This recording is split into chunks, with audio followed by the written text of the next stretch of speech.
में चरण वंदन सभी मेरे बहन भाई। कल की जो बात थी वो था कि जानना ही जीना है, ध्यान से संज्ञान पूर्वक हम जिएं, इसकी आवश्यकता है। और स्वनिरीक्षण, परीक्षण और सर्वेक्षण से होगा सबसे मुलाकात, सबसे अपनापन का बढ़ावा। और खुद ही हम खुद ही को जस्टिफाई करें, वेरीफाई करें, खुद के हम टीचर बन जाएं, खुद को ही हम परीक्षा में रखें और मार्क्स दें, कहाँ तक पहुँचे, कितना पास हुए, कितना फेल हुए। और अनावश्यक का त्याग और आवश्यक की संभाल से जीवन जीना मेरे हिसाब से ठीक हो जाएगा। अनावश्यक संग्रहण की आवश्यकता नहीं होगी। और सबसे बड़ी बात वसुधैव कुटुंबकम, यानी जहां तक अपनेपन का विस्तार है वहां तक स्वीकार्यता है, वहां तक सुख है और समृद्धि है। इतना, धन्यवाद जी। हाँ जी, बढ़िया।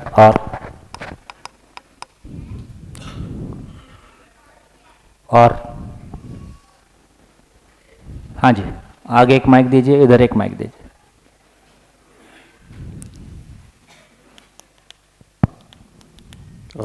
सभी को नमस्कार। मेरा नाम ब्रजेश पटेल है और मैं जबलपुर का रहने वाला हूँ। कल एक सूत्र आया था जो भैया जो दो मूल प्रश्नों के बारे में बात कर रहे थे कि क्यों जीना है और कैसे जीना है। तो ये बात जब आगे बढ़ी तो भैया ने बताया कि जिस व्यक्ति के पास ये दो प्रश्न हैं वो विद्यार्थी है, जिसके पास इन दो प्रश्नों के उत्तर है वो शिक्षक है या गुरु है, और जहाँ इन दो प्रश्नों के जवाब मिलते हैं, उत्तर मिलते हैं, वो विद्यालय है। और फिर भैया ने आगे बताया कि घर को विद्यालय और विद्यालय को घर हो जाने की आवश्यकता है। एक ये सूत्र निकला।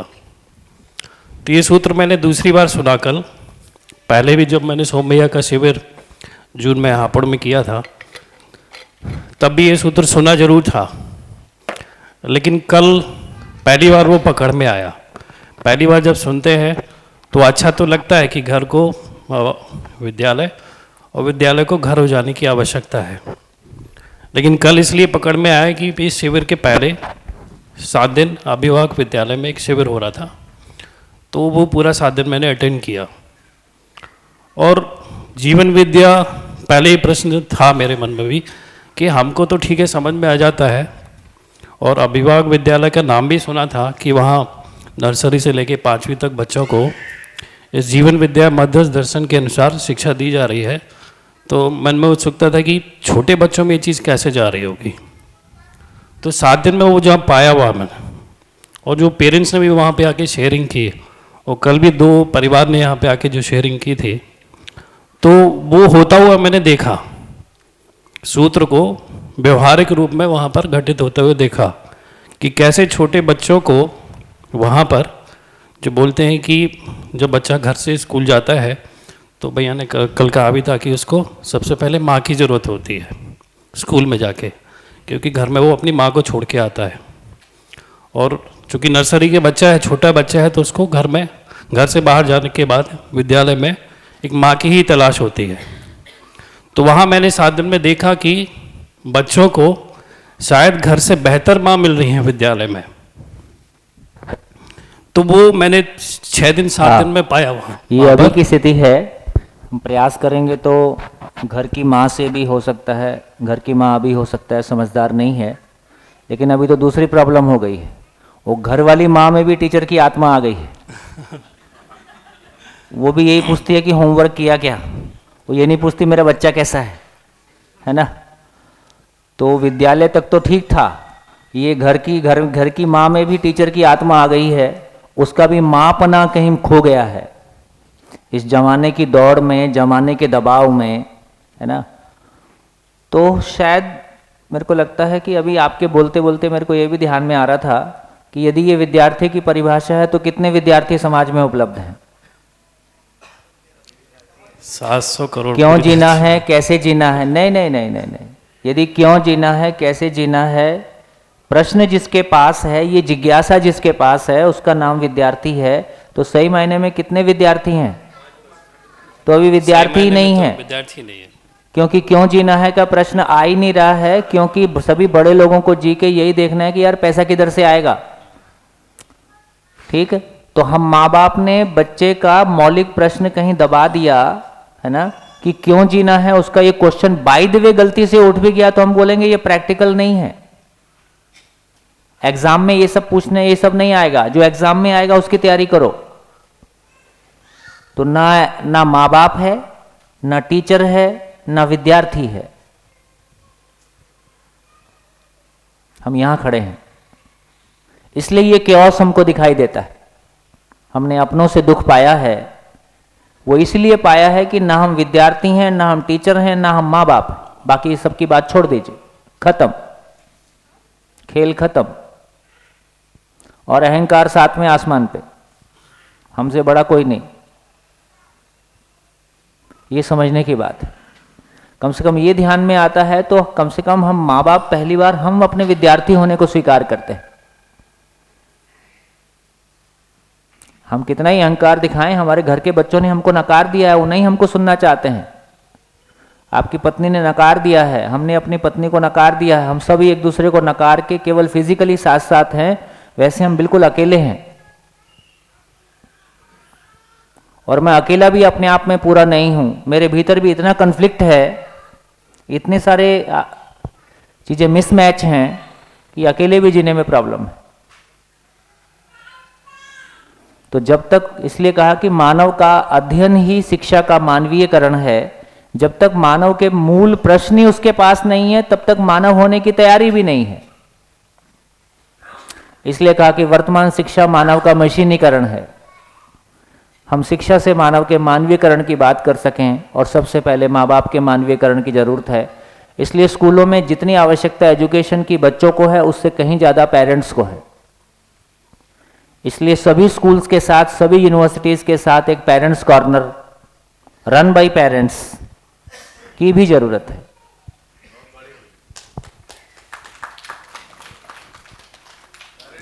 ये जो हमने सोच लिया ना कि ये 2% लोग पूरा देश चला लेंगे, सरकारी नौकरी में केवल 3% लोग हैं ना, ये 3% लोग पूरे देश को चला लेंगे, ये बिल्कुल संभव नहीं है। ये पेड टीचर पूरे देश को, पूरे समाज को संस्कार दे देगा, ये बिल्कुल संभव नहीं है। जब तक समाज पूरी तरह से, ये लोग प्रतिनिधि हैं समाज के, जब तक समाज खुद इन्वॉल्व नहीं होगा कुछ भी भला होने वाला नहीं है। तो आईना सामने आता है तो अपनी शक्ल दिखाई देती है। बढ़िया, बोलिए बोलिए। और तो पहला वो ये कि जो पेरेंट्स ने वहाँ शेयरिंग की, तो उन्होंने बहुत ऑनेस्टली शेयर किया कि जब हम अच्छे विद्यालय की तलाश करते करते जब हमने बच्चों को एडमिशन तो करा दिया अभिभावक विद्यालय में, लेकिन कुछ समय बाद, 6 महीने बाद, 8 महीने बाद, 1 साल बाद हमने पाया कि हम बच्चों के सामने अपने आप को कमज़ोर पा रहे हैं। जिस तरह के बदलाव बच्चों में आ रहे हैं, उस तरह से हम उनके साथ मैच नहीं कर पा रहे हैं। उनको रियलाइज़ हो, और उन्होंने ऑनेस्टली बहुत अच्छे से शेयर भी किया। फिर उनको ज़रूरत महसूस हुई कि अब हम खुद को और खुद के घर के वातावरण को विद्यालय के अनुरूप करने का अब वो समय आ गया, और उसको करना ही पड़ेगा, नहीं तो हम बच्चों के सामने खड़े होने लायक नहीं रहेंगे। बहुत बढ़िया, शानदार। तो ऐसा उन्होंने शेयर किया। तो अब वो कैसे, आशीष भाई ने कल कहा कि हमने भी अपने घर में एक बोर्ड लगा लिया, वाइट बोर्ड, और वो जो राठौर फैमिली कल शेयर कर रही थी, वो दीदी बता रही थी, तो बहुत हाईली क्वालिफाइड होने के बावजूद भी पहली बार ये समझ में आया, पेरेंट्स को आ रहा है कि अब हमें बच्चों के अनुरूप अपने आप को भी बदलना पड़ेगा, घर के वातावरण को भी बदलना पड़ेगा। और वो पहली आवश्यकता, भैया ने कल कहा भी कि सबसे पहली जो स्टेप है वो है कि घर में बोर्ड लग जाए, पेन लग जाए।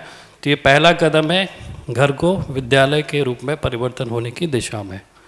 तो कल ये जब भैया ने दोबारा ही शेयर किया कि घर को विद्यालय, विद्यालय को घर हो जाने की ज़रूरत है, तो वो मैंने व्यवहार में पिछले 7 दिन और कल तक होते हुए देखा कि ऐसा हो रहा है।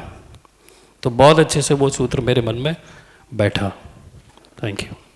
ब्रजेश भाई जो चर्चा कर रहे हैं, अभी 20 तारीख से लेके 14 से 20 अभिभावक विद्यालय यहाँ से 4 कदम पे ही है। तो जिनका मन होगा, मेरे को लगता है कि वहाँ हमारी टीम के लोग यहाँ मौजूद हैं, आपके साथ कोई कोऑर्डिनेशन कर सकते हैं। चानीबेन हैं, है ना। तो अभिभावक विद्यालय यहाँ से 2 कदम पे ही है। आप लोगों में से जितने लोगों का मन होगा तो आपके साथ एक विजिट विद्यालय की किसी समय में की जा सकती है, शायद लंच के समय में की जा सकती है ना। तो कम से कम एक बार देखना हो जाएगा। तो अभी 7 दिन लगातार 14 से 20 तारीख तक प्राइमरी स्कूल में मैथमेटिक्स, मानवीय मैथमेटिक्स कैसा होगा, मानवीय इंग्लिश कैसा होगा, मानवीय हिंदी कैसा होगा, मानवीय जो भी जितने भी सब्जेक्ट्स पढ़ाए जा रहे हैं उसका पूरा फिलॉसफी से लेके और एक्शन प्रोग्राम और डिलीवरी कैसे होगा, इस पे पूरी बात हुई है, उसकी रिकॉर्डिंग भी हुई है। पर मेरे को लगता है कि एक बार वो आप देख पाएंगे तो फिर ये अभी जो कुछ सोच रहे हैं वो परफेक्टली 100% डिलीवर हो रहा है, हम ऐसा नहीं कह रहे हैं। उसमें बहुत सारी कमियां हैं, लेकिन यदि कम से कम एक अच्छी शुरुआत हो गई और पिछला 10 साल, पिछला 9 साल से हमारे परिवार की वो महिलाएं जिनका कोई एजुकेशनल बैकग्राउंड बहुत बड़ा नहीं था, कंटेंट दर्शन को समझने से लेके, कंटेंट डेवलपमेंट से लेके, स्कूल की बिल्डिंग और बस का मैनेजमेंट करने से लेके, पूरा फाइनेंस मैनेजमेंट करने से लेके, और बिना किसी आर्थिक अपेक्षा के लगभग 20 टीचर्स और 70 बच्चे, है ना। तो इस तरह से ये धीरे धीरे गति आगे बढ़ रही है ना। तो इसका हमको बहुत ऐसा प्रचार प्रसार करना है, क्योंकि हम उन्हीं बच्चों को ले पाएंगे जिनके माँ बाप खुद अवेयर हैं अपने बच्चों के लिए और अपने परिवार में अध्ययन का वातावरण है। जब शिविर शुरू हुआ था तो कुछ लोगों ने ये भी शेयर किया कि हम तो इसलिए आए थे कि क्योंकि स्कूल ने बोल दिया है कि यदि, क्योंकि उसमें ये नियम बनाया हुआ है कि यदि कोई फ्रेश बच्चा किसी कारण से हमने ले भी लिया और 2 साल तक यदि उसके पेरेंट्स अध्ययन के लिए तैयार नहीं होते हैं तो हम बच्चे का ससम्मान विदाई कर सकते हैं। क्योंकि यदि आप अपने बच्चे के लिए जिम्मेदार नहीं है तो हमने भी इतनी बड़ी घंटी समाज सेवा की नहीं पहनी है। ये आपने पैदा करके छोड़ दिया, तो यदि आप जिम्मेदार नहीं हो तो हम भी जिम्मेदार आपके लिए नहीं हैं।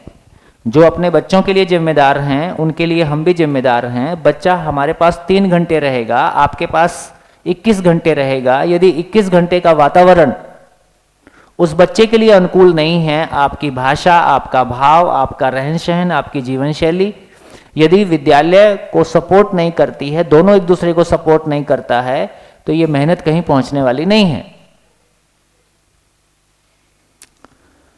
तो उस चक्कर में मान लीजिए कुछ लोग आज, जैसे बहन उनमें से एक है ना, और भी कुछ लोगों ने शेयर किया था, तो धीरे धीरे इस बात के पे भी हमारा ध्यान जा रहा है कि नहीं, ये बच्चों को, ये एजुकेशन कोई बड़ा काम है। मैं फिर से आपके सामने कह देना चाहता हूँ कि जैसे मैं एग्जांपल लेता हूँ, यदि पूरे समाज के देखेंगे तो पूरे विश्व को देखेंगे तो 2 अंग हैं। एक चीज है कि जिसमें एक आदमी को तैयार करते हैं, जैसे एक पार्ट है कि एक कार हमने प्रोडक्शन किया और कार को हमने यूज किया। कार को तैयार करने में कितना समय लगता है? हो सकता है आजकल तो 15 दिन ही लगते हैं। कार को यूज कितने साल करते हैं? 15 साल यूज करते हैं। एक आदमी को तैयार होने में कितना समय लगता है? अरे एजुकेशन के रूप में, है ना, 20-22 साल, 25 साल और 2-5 साल जब तक जॉब में नहीं काम कर लेता तब तक कोई कॉन्फिडेंस, पढ़ने से कोई कॉन्फिडेंस आता नहीं है। 2-5 साल जब जाके फील्ड में काम कर लेता है तब थोड़ी सी एक स्थिति बनती है कि चलो मैं किसी काम का हो गया। तो लगभग 30 साल एक आदमी को तैयार होने में लगता है और 30 साल ही वो डिलीवर करता है। केवल मानव के साथ ये स्थिति है कि उसके पूरे लाइफ टाइम का 50% वो तैयार होने में लगाता है और 50% वो डिलीवरी करता है। यदि ये क्लैरिटी हमारी होगी तो यदि एक आदमी ठीक से तैयार नहीं हुआ तो ये इसको कोई पति के रूप में झेलेगा, इसको कोई बाप के रूप में झेलेगा, इसको कोई टीचर के रूप में झेलेगा, इसको कोई ऑफिसर के रूप में झेलेगा, कुल मिला के ये झेलेगा और झिलाएगा। अब ये समाज के लिए बोझ है। यदि एक व्यक्ति ठीक से तैयार होता है तो ये एक बेहतर पति होगा, बेहतर पत्नी होगी, बेहतर समाज में होगा, बेहतर नागरिक होगा, बेहतर रिसर्च करेगा, बेहतर सब जगह बेहतर करेगा। तो दोस्तों मुझको लगता है कि किसी भी देश के लिए, किसी भी राज्य के लिए, किसी भी परिवार के लिए, समाज के लिए सबसे बड़ी पूंजी है तो वो मानव है। जिन भी लोगों ने अपने मानव पे बहुत ध्यान दिया वो लोग आगे बढ़े हैं। हमारी सड़कें थोड़ी सी कम रह जाएं पर आदमी हमारा बेहतर होगा तो कल सड़कें भी ठीक कर लेगा। तो हमारा ध्यान आदमी पे नहीं है। आदमी पे भी थोड़ा बहुत गया है तो उस पर पैसा खर्चा कब, महंगे स्कूल में पढ़ा देंगे, महंगे स्कूल में पढ़ा देने से एजुकेशन नहीं हुआ। इसका मतलब है कि आज भी एक परिवार का सबसे बड़ा खर्चा कहाँ पे है? एजुकेशन ही सबसे बड़ा खर्चा है, दूसरा हेल्थ है। यदि एजुकेशन सबसे बड़ा खर्चा है लेकिन उस खर्चे की क्वालिटी के बारे में हमारा कोई बहुत ध्यान अब हमारा ध्यान जा रहा है कि नहीं, इस पे सोचने की ज़रूरत है। अभी सभी कॉरपोरेट्स में लाइफ स्किल्स और तमाम तरह के कोर्सेज, पहले ये सब इतना नहीं चलता था क्योंकि अब ये दिखने लगा है कि प्रॉब्लम तो एटीट्यूड का है। टेक्निकल स्किल में कमी होगी तो हम ट्रेनिंग दे देंगे, वो 6 महीने का काम है। ये जो आदमी का माइंड सेट है इसको हैंडल करना बहुत मुश्किल काम है। तो सभी जगह है ना, सारे एचआर डिपार्टमेंट के साइज बढ़ने का इतना ही मतलब है कि फ्रीक्वेंटली लोग जॉब छोड़ते हैं। एक आदमी को तैयार करना, उसको डेप्यूट करना, तब तक वो छोड़ के चल देता है, फिर नए आदमी को तैयार करना और डेप्यूट करना, क्योंकि हमारा रिश्ता केवल पैसे का है। तो मुझको लगता है कि आज कंपनी के, मैंने आपको बताया था कि गुजरात की वो डायमंड की कंपनी जिसमें 5000 लोग काम करते हैं, ओनर ये कहता है कि मैं अपनी कंपनी का ऐसा डिजाइन बनाना चाहता हूं कि लास्ट आदमी भी कंपनी का पार्टनर होगा। सोच बदल रही है ना, सोच बदल रही है। लोगों को ये भी समझ में आया यार बहुत पैसा आके मैं बड़ा आदमी कौन है ना, बेसिकली बड़ा आदमी वो नहीं जिसका प्रॉफिट बड़ा है, बड़ा आदमी वो किसने कितने लोगों के लिए काम क्रिएट कर दिया, कितने लोगों की जिंदगी में वैल्यू ऐड कर दिया। वो डायमंड वाली फैमिली, उसका काम करने का तरीका देखो। वो महीने में एक दिन जब कंपनी से शाम को बस रवाना होती हैं सारे एम्प्लॉयज़ को लेके जगह जगह जहाँ भी छोड़ती होंगी, वो रैंडमली किसी एक बस में बैठ जाते हैं। महीने में एक दिन करते हैं, मालिक खुद किसी एक बस में बैठ जाता है और किसी एक एम्प्लॉय के पीछे पीछे बस में से उतर जाता है और एक रात उसके घर में गुजारते हैं। उनको भी नहीं पता है कि आज वो किस घर में पहुंचेंगे। उनके साथ खाना बनाना, उनके साथ खाना खाना, उन्हीं के साथ में रहना। तो मैंने गुजरात में ये कई लोगों में देखा कि उन्होंने अपने एम्प्लॉयज़ को ही अपना समाज मान के उनकी बेहतरी के लिए वो डायमंड वाली फैक्ट्री जो सूरत में है, जो कार बांटते हैं, सावजी भाई नाम है, तो वो आदमी ने, ये इन लोगों ने अपनी कंपनीज के साथ इतना कनेक्ट बना के रखा है, यदि वो घर में भी गुटखा खाएगा तो वाइफ फोन कर देगी आज गुटखा खाया, ये इतना कनेक्ट है। और दोपहर का भोजन फ्री ऑफ कॉस्ट अपने सारे एम्प्लॉयज के साथ खुद साथ बैठ के खाना। तो लोगों ने सोचा है, लोग सोच रहे हैं, लोगों ने सोचा है कंपनी चलाने के तरीके बदलेंगे, है ना, एजुकेशन के तरीके बदलेंगे, परिवार के तरीके बदलेंगे, हमारी सोच बदलेगी तो सब कुछ बदलेगा। तो एक बार हमारा ध्यान इस बात पे चला जाए, यार ये आदमी कोई बड़ी चीज है, इसका तैयार होना कोई बड़ी घटना है, ये केवल कुछ लोगों के लिए धंधा नहीं है। अभी तो हलवाई ने इंजीनियरिंग कॉलेज खोल लिया है ना, अब हलवाई जैसे उसके लिए वो इन्वेस्टमेंट है, इतना बिल्डिंग में लगाया, इतना टीचर्स की सैलरी आया, क्या फीस आई, उसको कोई मतलब नहीं है किसी क्वालिटी से। छत्तीसगढ़ में 2000 में जब हमने काम शुरू किया था, मैं सारे प्राइवेट कॉलेजेस को बोलता था तुम दुकान चला रहे हो, रात दिन नहीं चलेगी। आज सारी दुकानें बंद हो गई हैं। किसी दुकान की क्वालिटी होगी तब ना चलेगी। तो दोस्तों मैं ये कहना चाहता हूं कि एक बच्चे का जन्म लेना और एक घर में एक बच्चे का अवतरित होना, ये एक बड़ी घटना है। वो बच्चा असीम संभावनाओं के साथ है। वो बच्चा सही अर्थों में, अभी हम यदि देखें कि उम्र बढ़ने के साथ साथ बच्चों का माँ बाप के प्रति सम्मान कम होता हुआ दिखाई देता है कि बढ़ता हुआ दिखाई देता है? जोर से बोलो, क्यों कम हो रहा है? क्यों कम हो रहा है? आप जिंदा रहने और जीने वाले फ्रेम को देख के सोचो ये क्यों कम हो रहा है? हम लोग जिंदा रहते हुए ये मानते हैं कि हम जीने की पराकाष्ठा पे हैं और हमसे सीखो। और बच्चा कहता है मैं रोज देखता हूं तुम्हारे जीने को, तुम चुप ही रहो तो ठीक है। हमारे घर का बच्चा हमारे आचरण को रोज देखता है, उसको पता है तुम्हारे जीने में क्वालिटी नहीं है, शिष्टाचार के मारे बोलता भर नहीं है, वो भीतर से व्यक्तित्व के रूप में आपको नकार दिया है, उसके पास कोई दूसरा विकल्प भी नहीं है और इमोशनली आपसे जुड़ा हुआ भी है।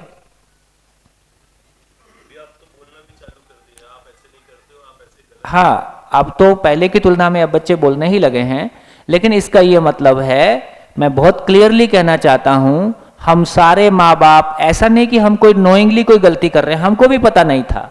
जिंदा रहते हुए, जिंदा रहने के धरातल पर जीते हुए, अपने आप को जीने की पराकाष्ठा पे मानते हुए, और हमसे सीखो जीना क्या होता है। जब हम बड़ी बड़ी बातें करते हैं ना, बच्चा नहीं सहन कर पाता। बच्चे क्या बोलते हैं, यार पकाते तो तुम पकाते हो। वो गलत नहीं बोल रहे हैं, या तो आउट ऑफ इनसिक्योरिटी माँ बाप व्यक्त होते हैं, लगातार उनको लगता है कि ये कोई गलती करने ही वाला है और गलती करने से रुक जाए, तो इतनी बार उसको टोका टाकी करते हैं कि हमारे शब्दों के मीनिंग खत्म हो जाते हैं, हमारा बोलना इरिटेशन से भर जाता है, वो नहीं सुनना चाहता एक भी शब्द। कोई हमको इतनी बार बोलेगा ना, हम भी नहीं सुन पाएंगे जितनी बार हम टोका टाकी कर रहे हैं। तो इसका मतलब है, अभी हमने अपने बच्चों के जिंदा रहने में सहयोग दिया है कि उनको जीने में सहयोग दिया है, ये क्लियर हो गया। एक मां बाप की अपने बच्चों के लिए सबसे बड़ी गिफ्ट है क्या? क्या? अरे सहायता करने के लिए अलग से कुछ उसके कंधे पे थोड़ी बैठना है। केवल उस आचरण के साथ में जीना, उसको आप जीना आ जाएगा तो जीने ही दोगे। जब जीना नहीं आता तो उसका गला पकड़े रहते हो, कभी किसी इज्जत के नाम पे, कभी किसी समाज के नाम पे, कभी लोग क्या कहेंगे, अंकल आए बेटा पैर छुओ।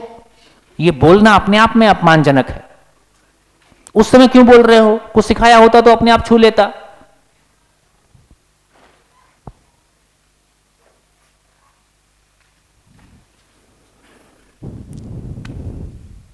आदमी होना विशेष, आदमी का सम्मान कितना नाजुक चीज होती है, आदमी का सम्मान कितना नाजुक चीज होती है, और कितने निर्मम तरीके से हम बच्चे का कितनी बार अपनी भाषा में अपमान करते हैं, हमको पता नहीं चलता। पैसे पेड़ पे नहीं लगते हैं। मैंने इंजीनियरिंग कॉलेज के बच्चों के पर्स में अकाउंट्स देखा, सर इतना ही है रिलेशन, चुका देंगे पैसा, कोई रिलेशन नहीं है। और शिविर में फूट फूट के रोते थे। जब पूरा शिविर रिलेशंस पे बात करता है, सारी बात करता है, फिर फूट फूट के रो रो के अपने घर फोन करते थे। तो जिस तरह की भाषा हम प्रयोग करते हैं, जिस तरह का घर में आपस में पति पत्नी के बीच में संवाद होता है, जिस तरह के घरों में संवाद होते हैं, जिस तरह की बातें चलती हैं, उससे एक बच्चा कितना आहत होता होगा, है ना। तो मुझको लगता है कि ये इम्पॉर्टेंट है। एक बात थी कि चलो हम गरीबी से निकल के आए, हमारा बहुत ध्यान रहा कि अपने बच्चों को कम से कम अच्छी सुविधाएं दें, वो हमने दी। लेकिन उससे भी कहीं ज़्यादा महत्वपूर्ण है कि अपने हम माँ बाप के रूप में, परिवार के रूप में एक श्रेष्ठ आचरण के साथ में जिएं। वो जैसे मैंने कहा कि कपड़े का रेफरेंस मिल गया तो कपड़ा देख लिया, भाषा का रेफरेंस मिल गया तो भाषा देख, आचरण का रेफरेंस नहीं मिला। आचरण का रेफरेंस नहीं मिला है, इसलिए आचरण की कोई बात पहुंची भी नहीं। कैसी बात है, या तो दब के जीना या दबा के जीना। आप देखो समाज में हमको समानता में एक दूसरे का सम्मान करते हुए जीना आता नहीं है। हम नए व्यक्ति से परिचय करते ही उसको ये जज करने की कोशिश कर रहे हैं कि इज्जत देना है कि नहीं जीना है, इज्जत देना है कि नहीं देना है। हम दूसरे को इज्जत देने के भाव से प्रस्तुत कर सकें, जो स्वयं में सम्मानित नहीं है वो दूसरे का सम्मान नहीं कर सकता। जो स्वयं में इनसिक्योर है वो दूसरे का सम्मान नहीं कर सकता। जो स्वयं में सम्मानित नहीं है, जो स्वयं में विश्वास के साथ नहीं है, वो दूसरे पे विश्वास नहीं कर सकता। जो जिसके पास है वो उसको बांटेगा ही। अविश्वास से भरा हुआ आदमी अविश्वास के साथ ही प्रस्तुत होगा, अपमान से भरा हुआ आदमी अपमान के साथ ही प्रस्तुत होगा। उसको इतना ही करना है कि मेरे को कहां अपमान करने की मेरी गुंजाइश है, कहां मैं अपने आप को आपसे बड़ा बता सकता हूं।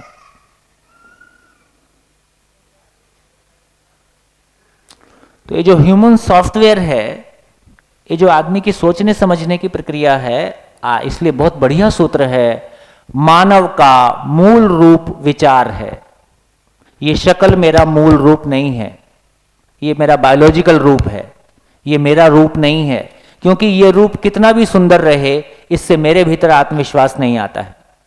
मेरे भीतर आत्मविश्वास आता है तो मेरे विचारों में स्पष्टता से आता है, मेरी योजना की स्पष्टता से आता है, मेरी क्लैरिटी से आता है, मेरी योग्यता से आता है। आपकी हाइट कितनी भी सही, आपका रंग कैसा भी सही, आप कितने भी सुंदर सही, इससे आपकी जिंदगी में सुकून नहीं आता है। आपके भाव और विचार पे इसका कोई प्रभाव नहीं पड़ता है। इसमें मेरा कोई योगदान है भी नहीं। जैसे मेरे माँ बाप थे वैसा मेरा शरीर है। मेरा शरीर सुंदर है तो, कुरूप है तो, काला है तो, गोरा है तो, इसमें मेरा कोई योगदान नहीं है। जैसे मेरे माँ बाप थे वैसा है। ये मेरी कमाई हुई चीज नहीं है। मेरी कमाई हुई चीज मेरे विचार हैं, मेरा आचरण है। इसलिए मानव का मूल रूप विचार है। मेरे विचार जितने सुंदर हैं, मैं उतना सुंदर आदमी हूं। मेरे विचार यदि कुरूप हैं तो मैं कुरूप आदमी हूं।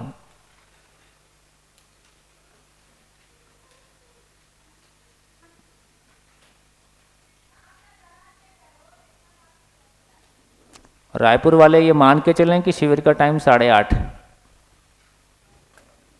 वो पीछे आ रहे हैं उनको मत देखो, जो लेट आए 9 बजे के बाद आए सारे अपने आप को देखो, है ना।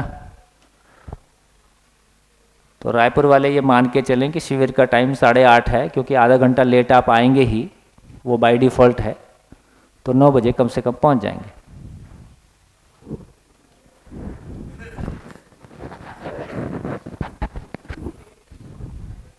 क्या नहीं है? हाँ,